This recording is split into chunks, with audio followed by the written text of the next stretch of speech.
All right, wonderful people, welcome back to this wonderful channel where we bring you back-to-back update and information as it hot. In case you have not joined our social media handle, what are you waiting for? Kindly go ahead and subscribe, like, comment, share, and also remember to on your notification button so that whenever our news drop, you go be the first. Whoa, collect them. Just watch this video on your screen.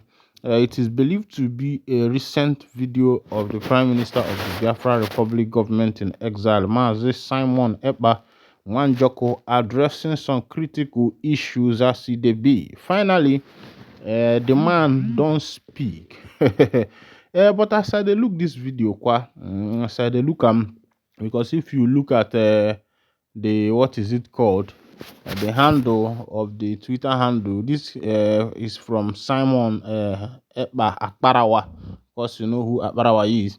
That's where this video is taken from. It is believed that, according to the comment he made there, that this interview was done by the delegates of Rise TV Finland, which they refused to post on their own handle for the world to see.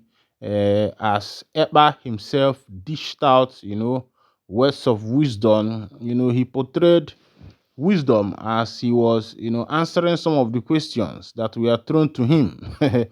And when a leader speaks, I sometimes I wonder at Ekpa's, wisdom. I wonder at his knowledge. I wonder at his, his gift of oratory, the way he addresses issues and the rest of them.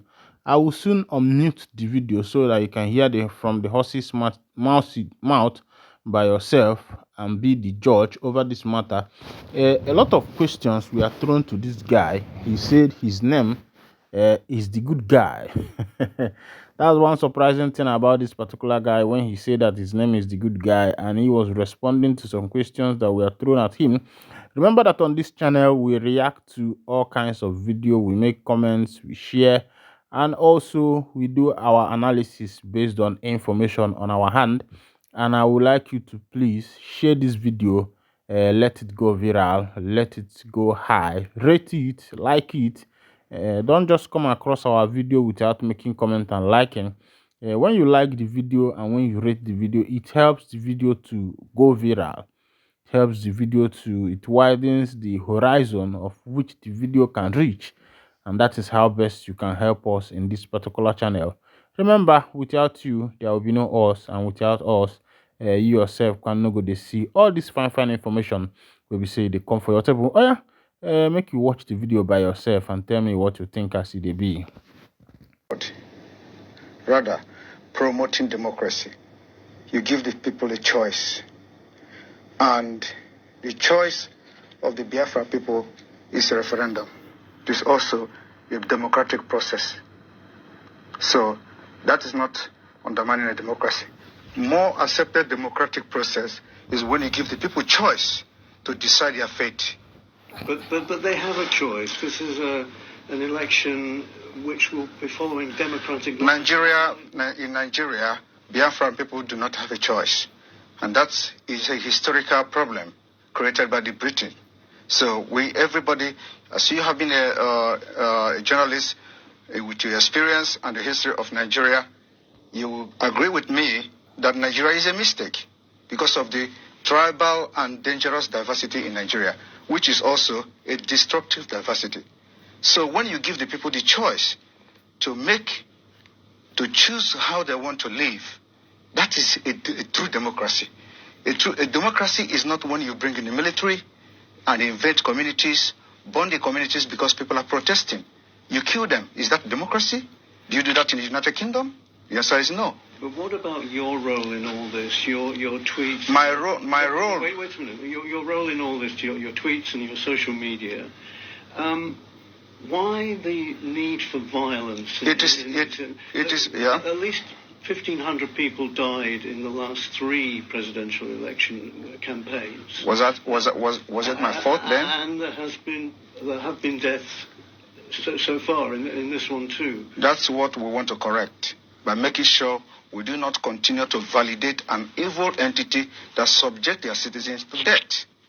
So the only solution to this is to disintegrate this evil entity and allow people to make their choice so that they can develop and, practice politics in the best way possible, just like the Europeans here. So are you justifying the violence that comes from the kind of stuff that you... It is not, the violence is not about what I do.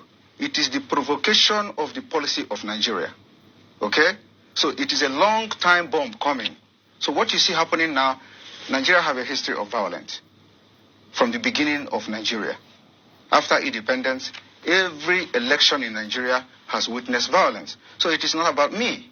I am here as a good guy to put an end, to have a lasting solution to the violence that have caused the life of thousands of Nigerians. But do you not accept that some of the things that you say has engendered this kind of... From your own perspective, you can translate it and interpret it however you want. But from my own perspective, I think I am the good guy trying to teach the people that they have a right. So there's no blood on your hands? There is no blood on my hand. There are more blood on those supporting the election, supporting this particular coming election. They have more blood in their hand. In Imo State, you have a governor that have invaded his own state, killed people, and why are you people not talking about that? Those are the people that have blood in their hand. All the people that have been elected in Nigeria since 1960 all have had blood in their hand, and nobody is asking them question. I am just the good guy who say enough is enough. Somebody have to say something, and somebody have to do something, and we're doing it. But couldn't you make more progress if you were in the tent, as it were, not rather than out of the tent? You can't. In another country. You can. Sorry. You're in Finland. Yes. So wouldn't it be better if you went back home and did the political thing there? You should know. You see, I learn from what happened to others. I don't want to put my life in danger because the country, as far as I'm concerned, does not exist. Any country that does not respect the rule of law does not exist. You're scared you might be killed? Not everybody. You know that. You can say that as well. Yes. There's a bounty on because yes, there's a bounty on my head because Nigeria, because of the Islamic agenda in Nigeria, whoever that rises up to say something that will, make the life of the people to be better, they want to kill the person. They assassinate people every day. And today you see that there is a video that has been released by a man called Ikenga Imo, when an assassin invaded his house and they wanted to kill him. They are police officers. But if there is no CCTV, they will say unknown gunmen. These are the people that are causing all this crisis in Biafra land. But without that video, everybody has concluded that they are unknown gunmen. Today we have known them. What are the government doing about it? What are the international community doing about it? Every evidences that have surfaced anywhere about CCTV camera, it has always been security agent from the Nigeria state. Nobody is talking about that. That is what we are fighting against. We are defending ourselves and we have armed ourselves to fight Nigeria till the last day. We have done it before. The only difference now is that today we have social media. If social media was there in the 1960s, somebody will do what I'm doing today. In those days, we have a man called Okokondem. Okokondem was broadcasting for Radio Biafra and was propagating Biafra stuff, but because there were no social media, so he would have done even what I'm doing today, I believe so. So this is what will make a difference. And my activities on social media is educating the people, telling them they are right, that you have a right to say no, and you have the right to say yes. Who's funding you and your organization? Biafra people are funding my organization. Not the Tinubu party? I have nothing to do with Tinubu. And it's very funny. A lot of people said Tinubu paid me 25 million. How is that possible? How is it possible? You're denying he I don't know who is Tinubu. I have never communicated with anybody close to him. Just like the way they forged the letter. The reason why this letter issue, Nigeria is a criminal country. They breed criminals. And that is what we are fighting against. The reason why the letter on gets sorted out easily and fast was because it was against Finland. And Finland have to officially react to the letter. And the letter went viral. There are so many lies against me out there on social media. Nobody could come and say it is not true. Okay? So and those lies, when they continue to say it and maintain it, it becomes truth when nobody debunk it. You talk about criminals.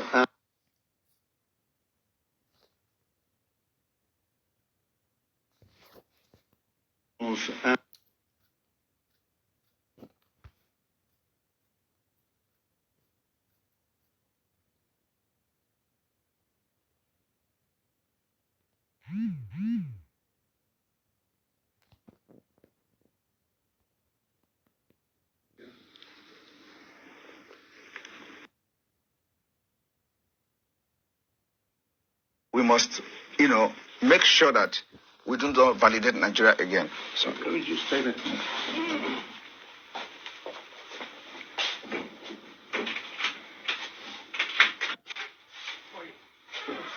Yeah. Money. Yeah, good. Yeah, it's a meter. Yeah. All right, welcome back. But I new video. They know the tell man say make you tell man. Now why this time they say for some of now where they say you go post where the video.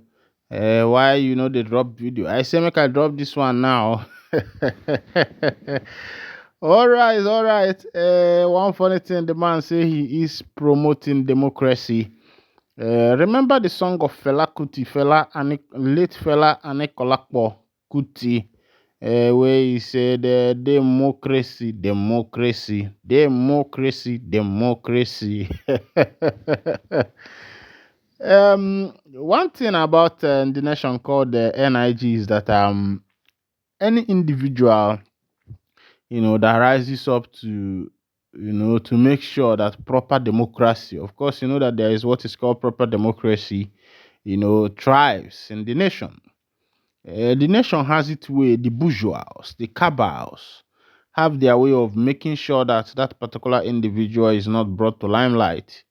Whenever you start talking about pure democracy and stating, the governmental matters as should be, a lot of people suffered that fate. People like Fela and Nicola Bokuti. Even there was a time Wole Soyinka also went in because as a matter of the things that concerns Nigeria. I think after then he decided as a wise man, to watch his tongues and limit the extent to which he goes, into the things that concern Nigeria. And I think since that time he had his peace. He is enjoying his the revenues that come out of his writings and the rest of them, and he has decided to remove his hand in anything that concerns Nigeria and its political activities. Thereby, I think he resigns. He resigned as a partisan, you know, and I think that gave him his peace because it's not only in NIG, all over Africa. It has not been easy, except some few countries that are exceptional. When you talk about countries like Mauritania and places like Liberia, somehow, these people are a little bit.